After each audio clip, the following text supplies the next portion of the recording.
हज़रत सलमान फ़ारिसी और हज़रत अबू दरदा का वाक़ा। हज़रत सलमान फ़ारिसी और हज़रत अबू दरदा के दरमियान भाईचारा था। जब महाजरीन मक्का से मदीना आए तो रसूलुल्लाह ने उनके दरमियान भाईचारा कायम कर दिया था।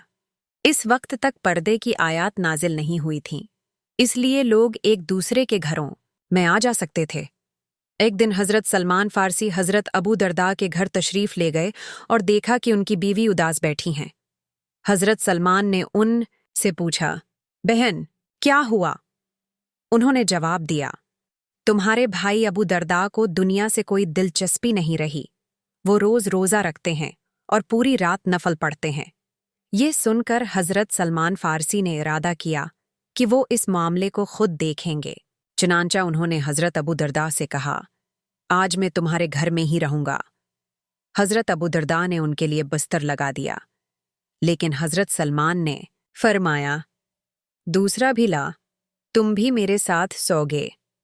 हज़रत अबू दरदा ने कहा, मैं तो पूरी रात नमाज पढ़ता हूँ। हज़रत सलमान ने फरमाया, हम इशा की नमाज पढ़ेंगे, फिर सो जाएंगे और तहज्जुद के वक्त उठेंगे, क्योंकि अल्लाह के रसूल भी रात के आखिरी हिस्से में नमाज पढ़ा करते थे। चनांचा दोनों सो गए। कुछ देर बाद हज़रत अबू दरदा उठने लगे तो हज़रत सलमान ने फरमाया, चुप करके सो जाओ, अभी काफ़ी वक्त है। फिर वो दोबारा उठने लगे तो हज़रत सलमान ने फिर उन्हें सलाया और फरमाया, सहरी के वक्त उठेंगे और नफल पढ़ेंगे। सुबह हुई तो हज़रत अबू दरदा ने रोज़ा रखने का इरादा किया। हज़रत सलमान ने फरमाया, कल भी रोज़ा रखा था? उन्होंने कहा, जी हाँ। फिर पूछा, परसों भी रखा था? जवाब दिया, जी हाँ। हज़रत सलमान ने फरमाया, आज रोज़ा नहीं रखोगे क्योंकि मैं तुम्हारा मेहमान हूँ और हम उकठे खाना खाएंगे।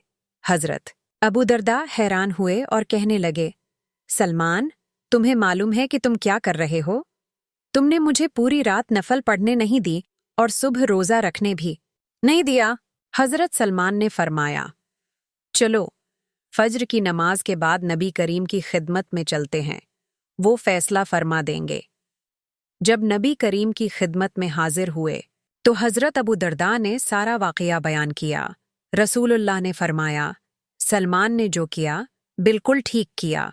फिर नबी करीम ने फरमाया, अबू दरदा, तुम पर अल्लाह का भी हक है, उसके रसूल का भी हक है, दीन का भी हक है, लेकिन तुम्हारी आँख का भी तुम पर हक है, तुम्हारे जिस्म का भी तुम पर हक है, तुम्हारी बीवी का भी तुम पर हक है, तुम्हारे बच्चों का भी तुम पर हक है।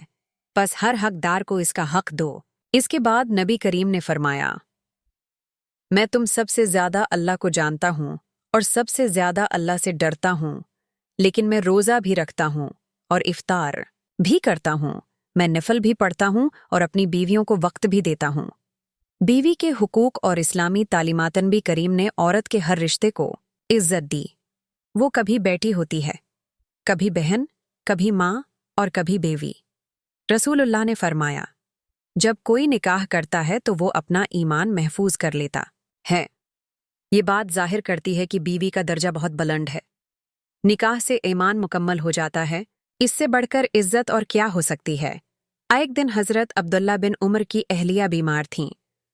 आप सफ़र में थे, लेकिन जैसे ही ये खबर मिली, आपने अपनी नमाज भी जल्दी पढ़ी और फौरन घर की तरफ रवाना हुए। किसी ने कहा, हुजूर, आपने सफ़र भी जल्दी किया और नमाज भी मुख्तसर कर दी। हज़रत अब्दुल्ला बिन उमर ने फरमाया, ये हमें मदीने वाले रसूल ने सिखाया है। नबी करीम ने औरत के साथ नरमी की ताकीद की। अगर बच्चे 10 साल के होकर नमाज न पढ़ें तो इन पर सख्ती का हुक्म दिया, लेकिन बीवी के मामले में फरमाया, औरत को टीढ़ी पसली से पैदा किया गया है।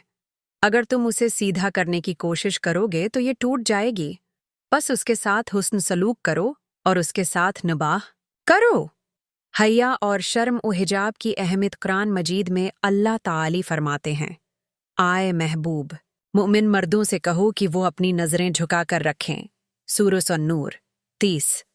और अगली आयत में फरमाया, और ए महबूब, मुमिन औरतों से भी कह दो कि वो अपनी नज़रें झुकाकर रखें। यानी हया सिर्फ मर्दों पर लाजिम नहीं बल्कि औरतों पर भी फर्ज है। नबी करीम सबसे ज्यादा हयादार थे।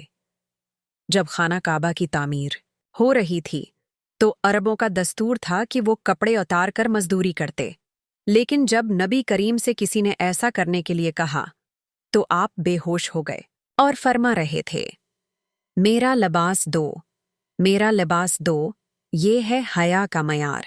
जबकि आज के नौजवान बेपर्दगी को मामूली समझते हैं। रसूलुल्लाह ने फरमाया, मेरी अम्मत में सबसे ज्यादा हयादार हजरत उस्मान गनी हैं। हजरत उस्मान फरमाते थे, जब से मैंने नबी करीम का चेहरा देखा है मैंने कभी अपनी शर्मगाह की तरफ नजर नहीं की।